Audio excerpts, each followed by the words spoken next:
ครับขอบคุณทุกท่านครับที่สนใจและเสียงเพลงของเราครับเรามาเบาๆสักเพลงดีไหมครับ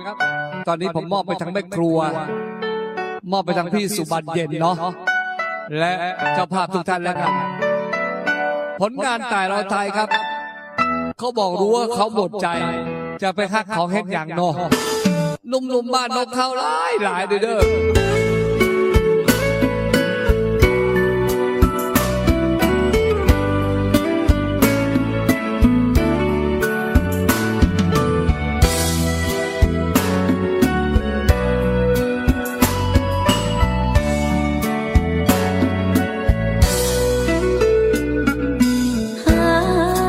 ความจริงใจ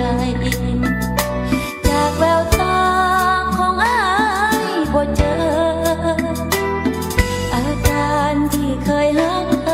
ยแค่บ่เห็นแม้แต่ยามเธอเหลือให้เจอแค่ความเย็นชา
ความน้อยใจ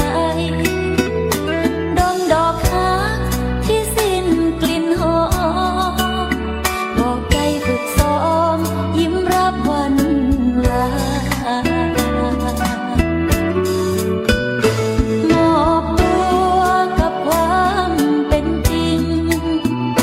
เตรียมถูกทิ้งเตรียมเสียน้ำตาแต่ถูกพายุคำถามค้างคาที่ใจยังหาคำตอบบ่ได้รู้ว่าเขาหมดใจแต่ทำไมยังรักเหลือเกินรู้ว่าเขาทั้งมือแต่เป็นยังจึงยังทนไว้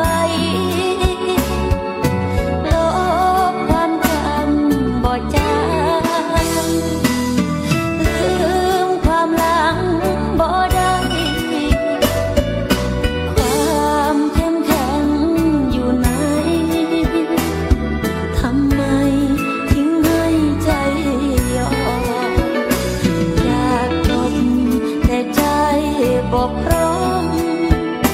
จึงต้องยอมเจ็บไปรักไปโอ้เขาบอกฟังเพลงนี้แล้วเศร้าเลยรู้ว่าเขาหมดใจยังไปฮักเขาอีกเนาะตายเราไทยครับมอบให้ทุกท่านแล้วกันเด้อมีงานทุกครั้งอย่าลืมนันทวันภาพยนตร์ครับ